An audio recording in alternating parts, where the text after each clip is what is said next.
Welcome back to this week's Football Talks podcast. This week I'm joined by Coach Reds Colin, and I'm joined by diehard Liverpool fan Junior Deslandes.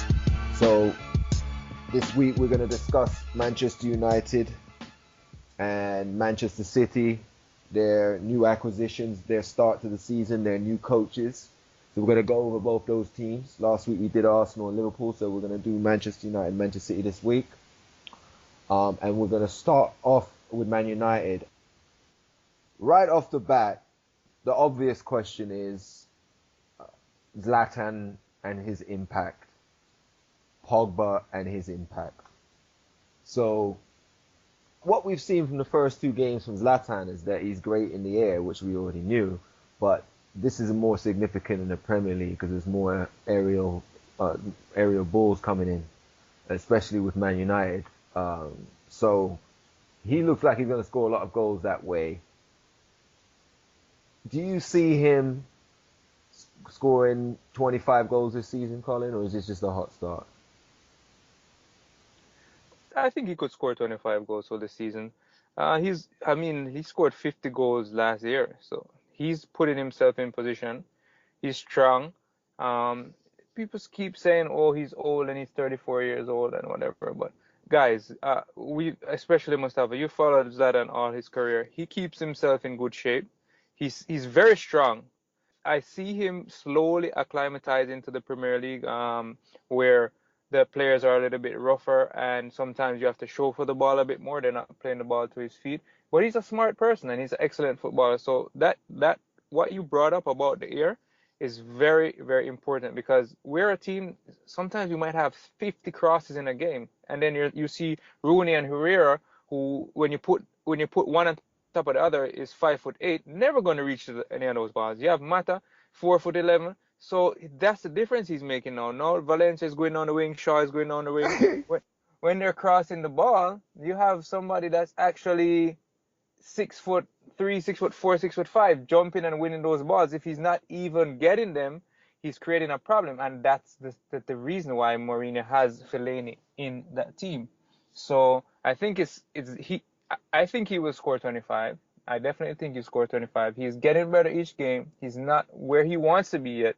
But, hey, that area threat and the strength and the using strength of his kick, he'll get 25. Let's hope for 20. If you get 25 out of him, nobody can complain. That's the truth. I have to agree with that. I think if Mourinho could make a striker, like actually invent a striker, Ibrahimovic would be his perfect striker for his type of football.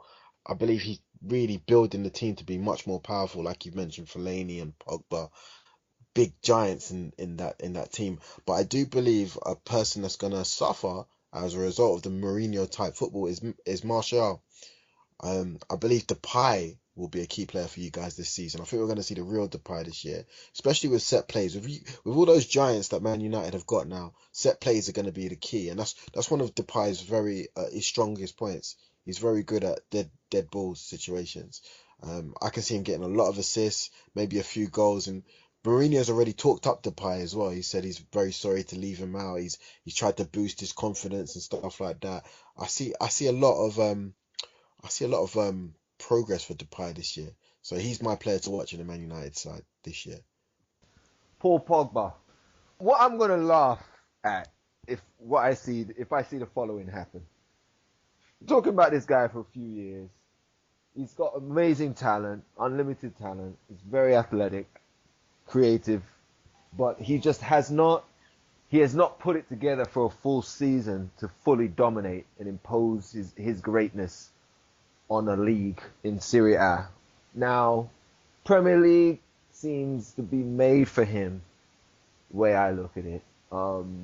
It's a league where the guy with a little bit of skill and that athleticism should really dominate. Now, I've always said the guy's a number 10, or at least that's the position he should play to maximize out of him. Seems as though, he was playing a bit deeper in this match against Southampton on Friday.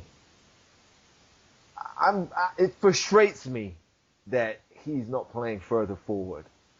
But the question is, how long is Rooney going to be in the team before Mourinho goes, all right, to hell with this, man. We're trying to win. We're trying to seriously win. We're not trying to get put and play with this handicapped guy on our team. Oh man, that was a low blow. The guy said handicap. Hey, we have to be realistic, guys. There's no way you're spending $100 million on somebody to put them in a holding midfield role. Makes absolutely no sense. Anybody you're spending that kind of money on has to be responsible for 20 goals a season. Has to be. It makes no sense.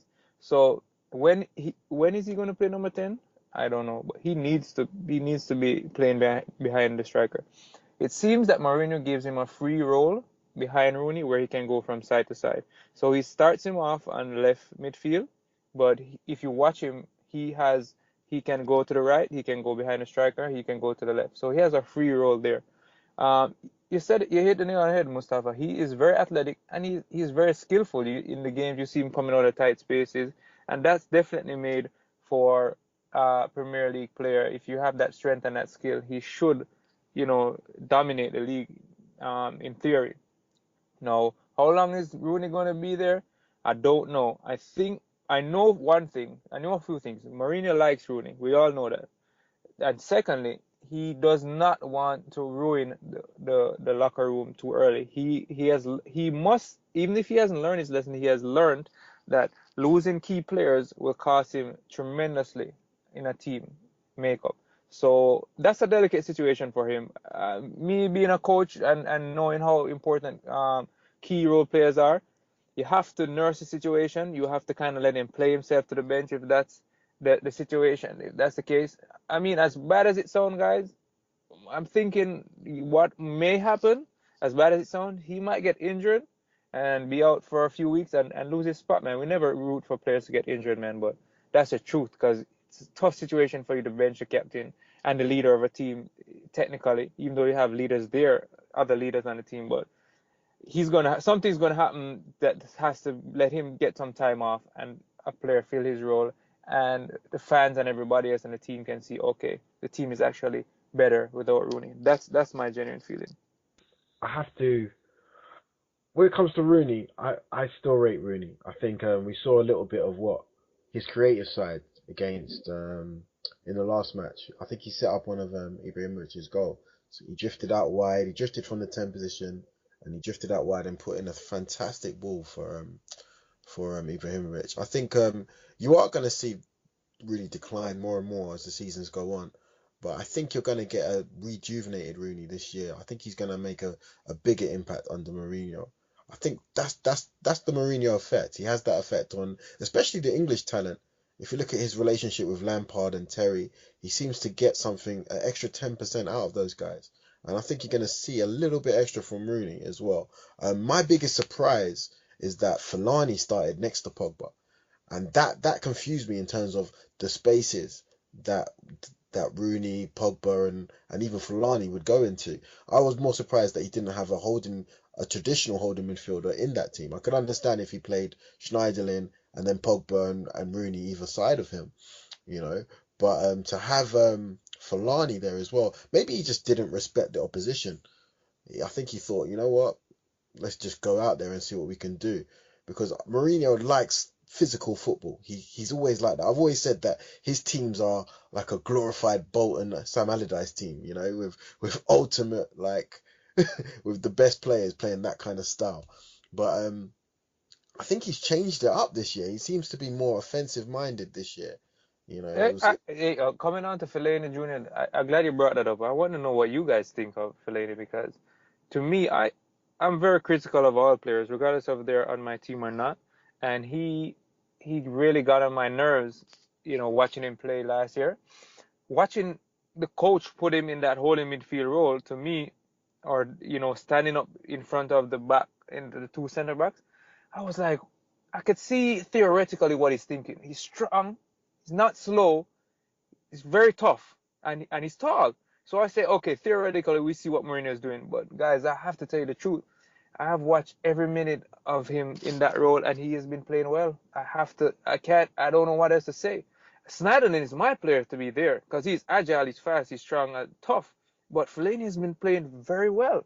I mean, yeah, we haven't played any tough teams yet, but man, that's funny, Junior. Mustafa, I don't know what you think, but Fellaini he's been playing well there, defending the back the back two. He's winning headers, he's breaking up plays, making decent passes, holding on to the ball well. I don't know. This has been strange, Colin, man. That's a what tough do you one. think about it though? I thought it was more of a tactic from Mourinho to kind of bulldoze teams, overpower them in a sense. Because I thought, like you said, I don't see Fellaini as a tactical defensive midfielder. I'd see as Schneiderlin more tactically being adept to that position, you know. But Mourinho's always like that power from Drogba days at Chelsea. He's always like those powerful players like around the team to overwhelm teams in the Premiership. And that's the kind of impression I got from this new Man United team. It was a lot more offensive than anything I've seen him do at Chelsea and even Real Madrid, to be honest with you. Right, this seems to be a new Mourinho. Maybe he's learned, you know. I don't think that's. In fact, I'm telling you right now, they ain't gonna work against top teams. They're gonna work against top six teams. That Fellaini in central midfield business. He's not good enough to play there. There's a reason that he's not like we haven't seen him. People try to play him there. David Moyes tried to play him there, and he wasn't even good enough to play in that position for Everton. So yeah, he got away with it, but he's gonna get exposed. It's just a matter of time because he's just not good enough. He doesn't have it. Doesn't have the awareness. Doesn't have the technical skill. Doesn't have the passing range. Doesn't have any of that. All he can do, I mean, even from a defensive point of view, he's slow. He's really not an athletic guy. He's just a big, strong guy. He's not a fast guy. So, no, it works, man. And as long as it's working, that's fine. As long as you're winning, that's just all that matters. But I really don't think it's going to work when you're playing against a top team that's going to press you guys in your own half. And this guy's the one passing the ball out. Nah, man. At that very point in time, you had to bring in these guys, Schneiderlin and Herrera, because those guys can pass the ball a lot better, even though they themselves aren't really that great getting at doing that either. But they're way better than Fellaini, though. He's kind of cumbersome. Yeah.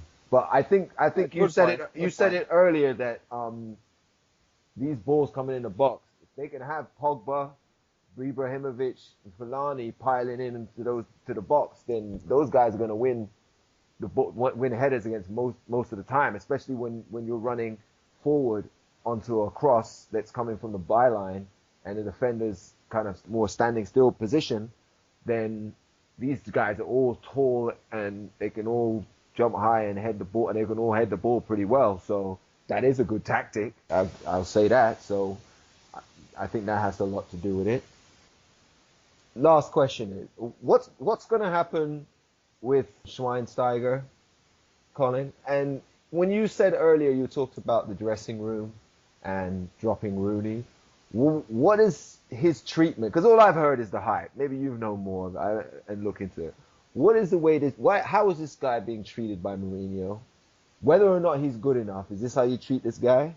And how does that affect the dressing room? Bastian Schweinsteiger seems to be heading to the bench. The problem with Schweinsteiger is, even though we got him for very cheap, theoretically, his wages are pretty high. So nobody wants to buy him, knowing that he's going to be getting paid over, £200,000 a week. So we might have to loan him out, or see if we can renegotiate something with another team. That's one. I don't see him having a place in this team, to be honest. He's a little bit past his prime, and his game is more of a slow tempo game. And if we need a slow tempo player, we have Carrick, who is pretty seasoned in that role. For Rooney, to me, let me tell you, Jose Mourinho, to me, he seems like a smart guy. He may almost be, as bad as it sounds, a sociopath. So he knows how to get into people's head. Because if you follow his players over the years, you will have, I don't want to throw a number there, you have 50% that love him, that would, go in front of him and take a body, 50% that don't like him. So people like that, he knows what he's doing. He knows how to get the best out of each person. So when you see players out there, as Junior mentioned earlier, you see Terry diving in front of the ball to break a shot, putting his face in. Jose Mourinho gets the best out of his players in that way. So I think he's trying to get that out of Rooney. Now, as far as the dressing room is concerned, there's two prongs to it, as you said. You have Rooney, who is a leader, a kind of poster bad boy child of Old Trafford, that you don't want to just, hey, hold the bench because you're the captain, but you're kind of slow right now. I could put Mkhitaryan in that position and get it better. You don't want it. I could put Pogba in there, but I don't want to put you on the bench. And you have the other side of it, which is saying, well, I have $100 million player that can play that position. I have Mkhitaryan, who is the reigning player of the year in the Bundesliga, that can play your position. And yet I'm having you there, slowing up the game, miscontrolling some of the balls, and yeah, you're the captain. So, hey, I wouldn't want to be in that position to have to make that decision. That's just the truth. Can he rejuvenate Rooney? I sure hope so. That's my team. As Junior said, he won't be as strong as the years go by. But if we can get a season or two out of him, that would be a great blessing to Manchester United. So let's see what the master psychologist has in store. If he can get the best out of this guy, I mean, if he get a one good season, he'll be fine. I definitely believe he get a one good season, he'll be fine. If not, it's going to cause a problem, and I'm just hoping that the problem is just not too big to dismember the entire team, like what happened at Chelsea. What happened at Chelsea is looming in the background every day, man. And I find that funny, man. You should be afraid of that. Anything can happen with this guy. I agree, Mustafa. And I'm thinking, my point is that as a grown man, sometimes you get coaches, when you reach so far in life, your ego gets the best of you. When you accomplish so many things, you don't want to hear what anybody has to say, because listen, I've won Champions League twice. I've won league in everywhere I've went. You understand? Yeah. So you don't want to hear what people have to say. I have something that's proven that works. That's what an egotistical person thinks. But to me, the way the game is evolving, every sport is evolving nowadays, you have to be able to adapt. And if you're not willing to adapt, you're going to be left behind. So my hope is that he is willing to adapt and learn from his mistakes and let his ego down and, adjust himself as a person and as a coach to become better. I have to agree with Moss a little bit there. There is that fear looming that Mourinho is going to self-destruct. He done it at Real Madrid, he done it at Chelsea most recently. But to defend him, he doesn't self-destruct until he's won something. He's always win something first. And like I said earlier I believe earlier that Man United have made 4 world-class signings, plus 1 potential world-class signing. I think Mourinho is a world-class signing as a coach. He'll win something before he self-destructs as well. I think I'm really impressed with United, and I'm picking them to go all the way this year. They've addressed every weak point in their side. The lack of goals last season, they've got Ibrahimovic and Mkhitaryan to address that. The defence, I believe Varane was the primary target, but they went and got probably the next new Varane in Bailey. And with the Pogba deal, not only is that affecting them positively on the pitch, but off the pitch, it's left a massive statement like Man United are back. We're back. We're the record holders. We're the place to be now. We're the new Real Madrid of England. The Galacticos. They've made a massive statement this year, and I'm looking forward to seeing them play. As painful as that is to say as a Liverpool fan. Yeah, I agree, but I'm just gonna wrap it up by saying this. There's going to be a ruthless decision on Rooney, and it's going to happen before the end of the season. That's my prediction, It's not going to be at the end because we saw him drop Terry. We saw him sub Terry off the pitch, like in the first half, and drop him after that.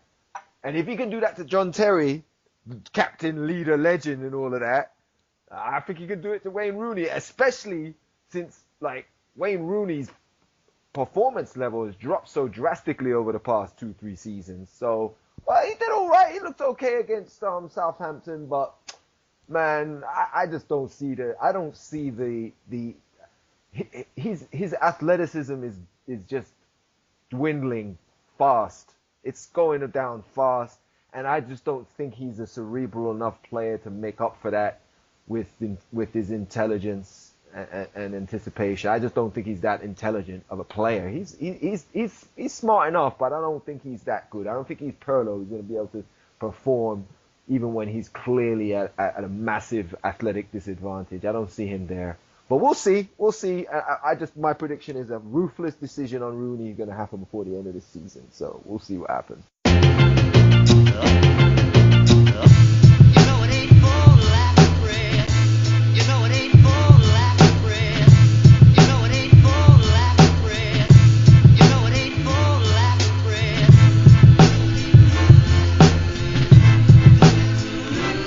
let's switch gears and go to actual Manchester City. And the first thing I want to say is that Pep, this is the test. I know Junior, you're waiting for Pep to fall on his face.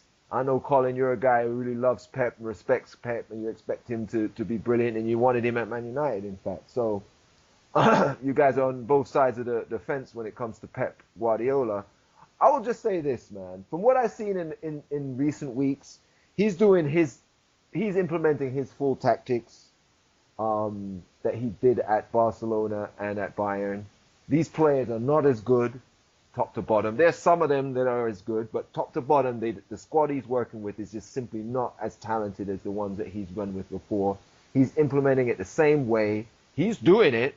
If he wins the league, okay, nobody can say, he had the best squad, because there's 3 or 4 teams with a squad that's of equal stature, and he's definitely not got the squad that's like head and shoulders above the rest, like he had at Barcelona, and well, not even at Barcelona, like he had at Bayern. At Barcelona, Real Madrid always had a just as good, if not better, squad.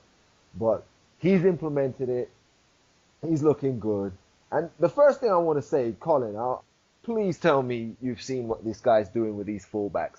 I find it very surprising that Pep has not purchased 2 more skillful fullbacks than, and he's playing Clichy and Sagna in those fullback positions, and then those guys are cutting in inside and sitting as defensive in the defensive midfield position when Manchester City have the ball, and they just simply do not have the passing capability to play that position, which goes back to one thing that we discussed several times last season with Pep, was the idea that Fabian Delph would play fullback. Now, if they're going to play that way with his fullbacks tucking in the middle when they have possession, then it seems to me that Fabian Delph is perfectly suited to that. If not, maybe this guy at Sunderland, Van Aanholt, this kind of players who will have a bit more skill and polish on them so that they can play in that more comfortably in that center midfield position without losing the ball. Because Sagna was very hit and miss,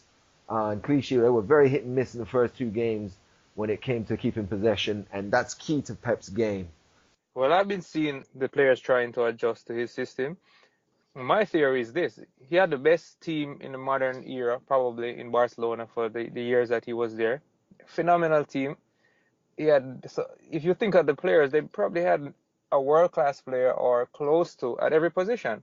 Now, if you are an elite coach and you have an elite system, guys, you can implement that system with those players. He's teaching total football, full press, full coverage, everybody involved, full backs, send everybody, full press football, full possession, full attacking third, everything he's teaching. They can adapt, and they destroy teams. They beat you so bad, you were tired probably by the 20th minute. Now, he left there, he conquered everything. We have to give him that. He left there, went to Bayern. Now he runs up into the second best team, in theory, in the last few years, with immensely talented players. He puts his system in, and it's phenomenal again. He destroys the German league. He runs over that. Didn't win the Champions League, but he still did extremely well. Now he feels for another challenge. He comes to Manchester City. Yes, you guys know, I wish he had come to Manchester United. I like him, but those wing backs cannot last. He's good. I don't even know if Delph can manage a run-in for what Pep would want. So he's gonna have to either get new wing backs somewhere. He's gonna have to find them. They have the money, or he's going to have to adjust his theory, which I don't see happening. So I believe that Pep will do okay, maybe closer to the second half of the season or next year, because I believe he's going to sieve out that team, guys. He's going to change out a lot of those players, get good technical players in every position, and then instill his theory. As for some of these players, I definitely don't see them working with his system. A lot of people tell me that, oh, they're good players, they're good players, they're good players. Yeah, theoretically, they're good players. It's Manchester City. But for what he's asking, man, you need some really good players at each position. So I think you hit it on the head, most. Eventually, they'll catch on to it. when he started sifting out players and started getting, the Leroy Sané and Gundogan in position and maybe a few wing backs, but I don't see it happening real soon, guys. Because if you watch them, if a tactically sound coach catches Pep Guardiola with good players, he's going to rip him apart because you can manipulate that team down the flanks, and if you break away quickly and a good counter, you're going to put him in a lot of problems. I think he's inherited teams and got credit for it. I think he took credit for a lot of right guards' work at Barcelona. I think the same thing happened at Bayern Munich with Jupp Heynckes. But I tell you this is going to be the test of Guardiola when he's up in a real competitive league. Because like you said, Mus, this is the most competition he's faced for a league in any time, in any league or any club that he's been at. But I tell you this, I am impressed with Pep. He's shown what he's shown a good he's shown faith in youth. He's gone and bought like the best youth around the world. He signed the first thing he did is he signed Iheanacho to a new contract. He went out and got Leroy Sané. He got Gabriel Jesus, and these are players that I'm looking forward to seeing what he does with them. And one thing I really love is the confidence that he's put into Raheem Sterling. Raheem Sterling was unfairly, in my opinion, scapegoated for England's downfall in the Euros. He's actually been booed at every ground that he's played at so far this season by all the rival fans. And I think that's unfair because other players were worse than him, namely Joe Hart, who he's shown the door to. Ruthless decision. I like it. Joe Hart, he doesn't play the type of football that Pep wants. He wants a sweeper keeper, a Neuer, a Valdez, just doing like a lot of footwork, and that is not Joe Hart's strongest skill. So in a strange way, I'm quietly impressed with him. I like how he's the tactics and all these crazy decisions. He done that stuff with Alaba, like he does that stuff, and we'll see if I do believe he'll get found out, especially by teams, by the not so big teams like West Ham, who are tactically adapt with a manager like Bilic. I'm looking forward to seeing matches like that and seeing how he copes with that. Guys like Pulis. This is the test that I want to see for Pep, and I've been saying for years that he'd fall on his face. So we'll see. I don't think he's going to win the league this year, but I'm intrigued by his stance, especially the faith that he's put in youth. That's interesting to me. I think the league is wide open. I think that Man City and Man United look like the early favourites, but I think a lot of that to do with how much money they've spent and how there's a lot of hype behind them. But we'll see. They certainly have a lot of world class game winners. At this point in football, that might be the edge. There's not a lot of difference between these teams, but you've got a couple more game winners on these Manchester teams than you have on the other teams. Say Arsenal, Tottenham, Chelsea, and Liverpool, even West Ham if you want to include them, or Everton. You've got about one or two more game winners on those teams, and I think that's going to make the difference. Because every team's making these mistakes in this Premier League, these awful mistakes, and you've got these kind of guys who bury mistakes 9 times out of 10. You're going to better than the guys that bury it 7 times out of 10, and I think that's what's going to make the difference. But Junior, you touched on it. You started off talking about it, but I think that what Pep is doing with Raheem Sterling really flies in the face of this ridiculous criticism the guy seems to not enjoy, but suffer from, I guess. And I mean, what we've seen so far is that he's saying to Raheem Sterling, "I'm going to make you play to your strengths. I'm going to play you to your strengths," and that to me is impressing me with what Guardiola is trying to do. He's not playing. He realizes he's playing in the fast break league. He's realized he's playing in a league that requires speed. And there was a point in time where I saw Sterling, Iheanacho, and Nolito sprinting at the opposition, and they just look faster than the other guys. They just look like, oh my God, when this guy Sane gets involved, it's just more speed. And they've got the passes, David Silva and De Bruyne. Now they've got these freaking speed merchants going all over, and Raheem hasn't even been. Raheem hasn't even started to look over his shoulder at this guy Sane coming in, and he's already looking more dangerous. And you know what's funny is that Raheem is very unpolished in certain ways. There's certain things that he does that look like he still needs to work on his finishing and everything. But this guy's, I mean, if you've seen the first two games, he's the most dangerous guy on the pitch. It's without doubt. It's just that he looks a bit rough around the edges, but even that rough around the edge guy, can you imagine if this guy gets polished up 20% by Pep at the end of the season, what we're dealing with here? And well, that's it. You know? That's what I want to see. That's what I'm intrigued to see. It really surprised me, the amount of faith that he's putting in the youth. And like you said, Raheem Sterling, he's an interesting player. He's very intelligent. People don't give him a lot of credit for his intelligence. He gets into the right positions. He just doesn't have a finish on him. So if Pep can develop that into Raheem, he's looking at a monster in Raheem Sterling. I'll tell you that. You know, he's looking at a monster. And I can't wait to see Sterling and Sane in the same lineup. That's going to be interesting. One thing, the crazy thing about Pep is his decisions. I mean, you guys are forgetting the first game of the season against Sunderland where he played Kolarov at centre back. You know, those kind of things. He does those crazy things, and I like his ruthlessness though. I think he's showing Yaya Toure the door and Hart the door. You know, you're not my kind of players. Go. You know, he's ruthless. He's arrogant with that ruthlessness. And we talk about Mourinho losing the dressing room. Will Pep do the same thing at Man City? That's a possibility, and that's one that we haven't raised yet. That's because it's nonsense, you know. He's never lost the dressing room anywhere. Why would he lose it here? He's not, but this is the Premier League, man. This is a different league. This guy's arrogant. He's dashing out the top players. He's dashing out Hart. He's dashing out Toure. Come on, there's going to be a few heads in the dressing room be like, what? He's playing guys in some ridiculous positions.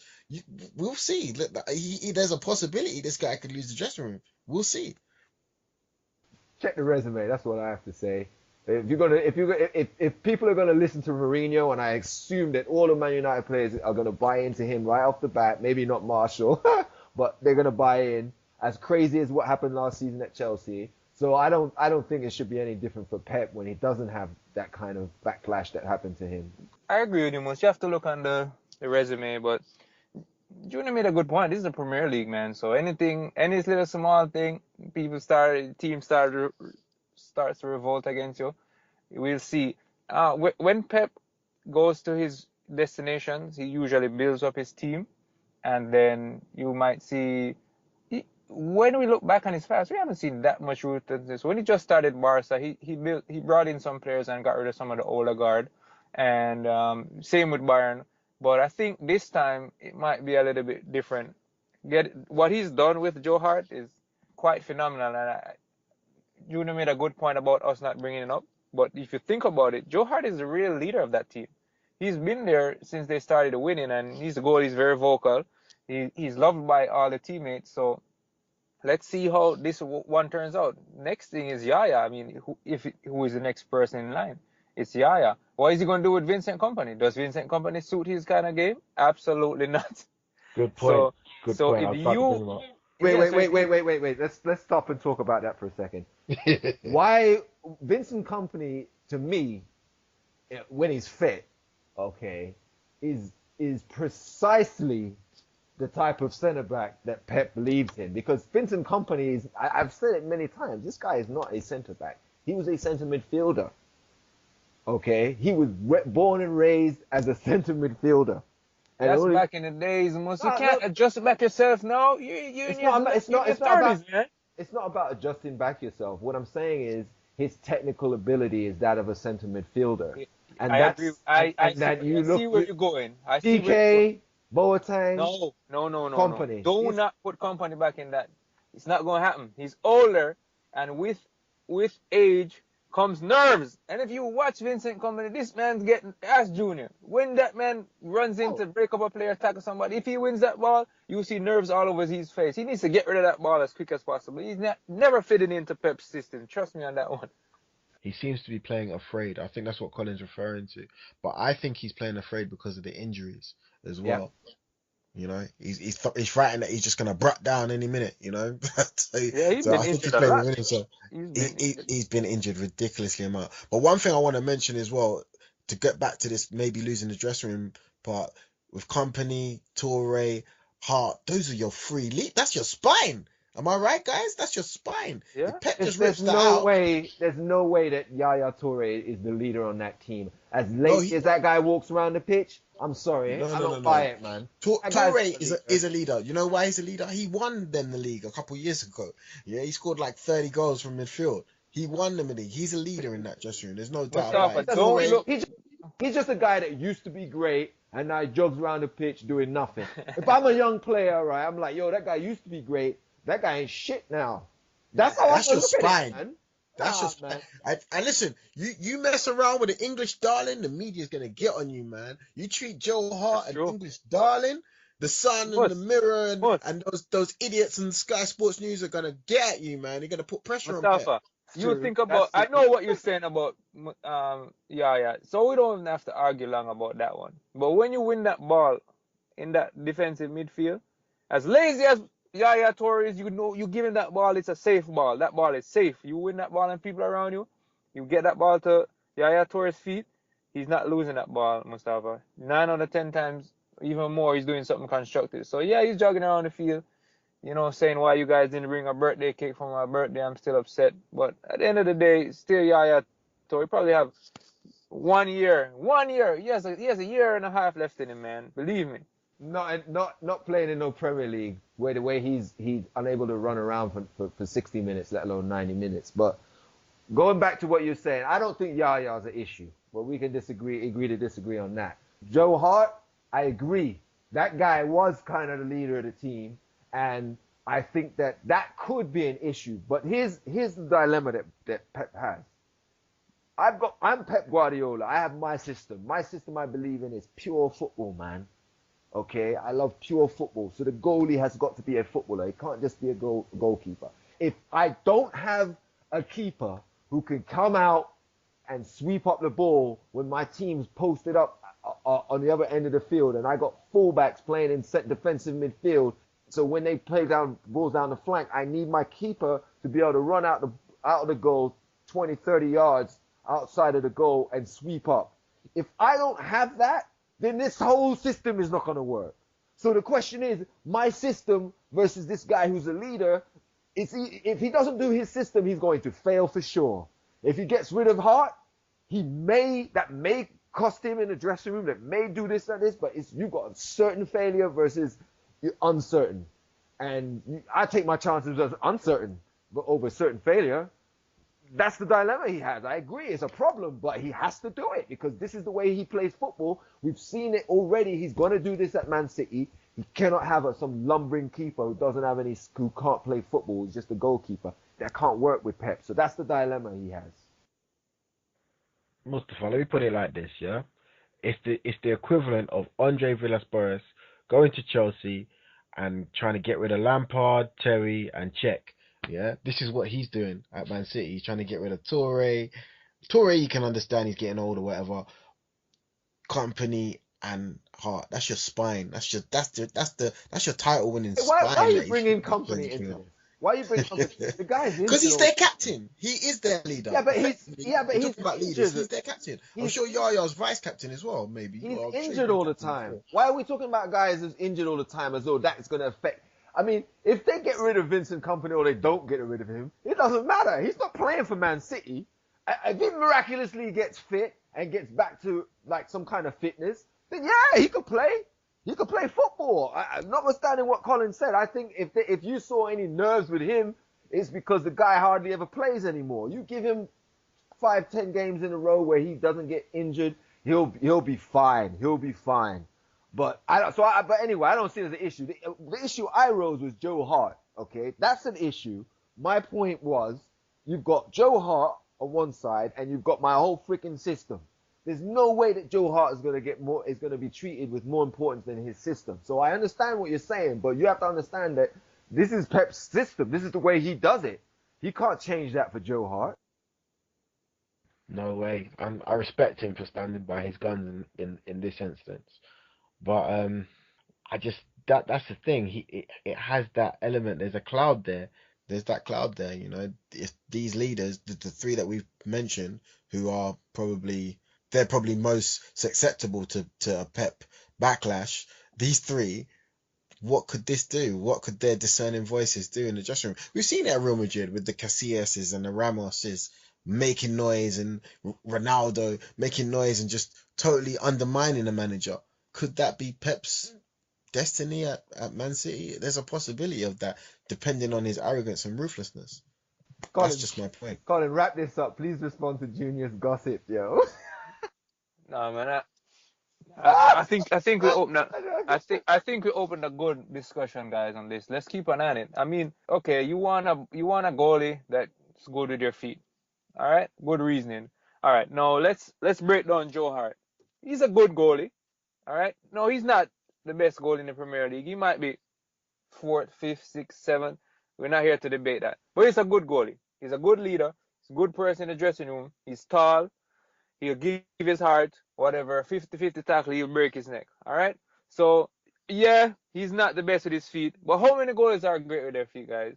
You have to, and we have to be fair. They did the stats the other day and said Joe Hart is 56% accurate passes. Bravo is like 80. Bravo plays for friggin' Barcelona, guys. He's going to be 80%. I would be 80% goalie if I'm at Barcelona. So I think he's been a little bit unfair. I think personally he could have given him a chance to develop into the system. You know what I'm saying? Or test to see how he operates. Maybe there was an ego clash there. But let's keep our eyes on it. I think Junior has a little point. I want to keep our eyes on it. I think he's a little bit wrong to do what he's doing. But hey, he knows more than me. He's the one. Well, let's give him the benefit of the doubt for now. But let's see how it plays out. And let's not forget Joe Hart's disgraceful performances for England in the European Championship. Exactly. Yeah. And that had nothing to do with his feet. That was just him being a crappy goalie. So I honestly don't think he's that good a goalie. I think that he came up through their system. You want to have some homegrown guys. He was good enough. And now there's a manager coming who said, nah, he's not good enough. And he's not even such a good goalie that his goalkeeping really merits a counter argument. The only issue I see is the one that Junior raised, which is that he's a leader in the dressing room. And there were times last season where he was the only leader they had.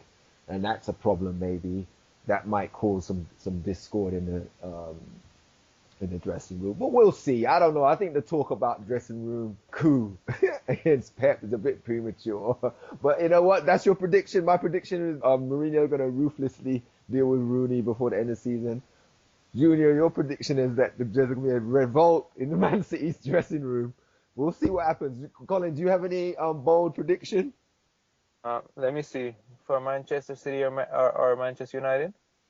I'll make a positive bold prediction. I'll predict that he gets the best out of Rooney and he rotates the system and gets Rooney playing at a high level and end up getting some of the best out of each player in that position. Let's make a positive decision since it's my team. So you expect 15 goals and 15 assists, or 30 goals and assists combined from Rooney? 25. In the league or all competitions?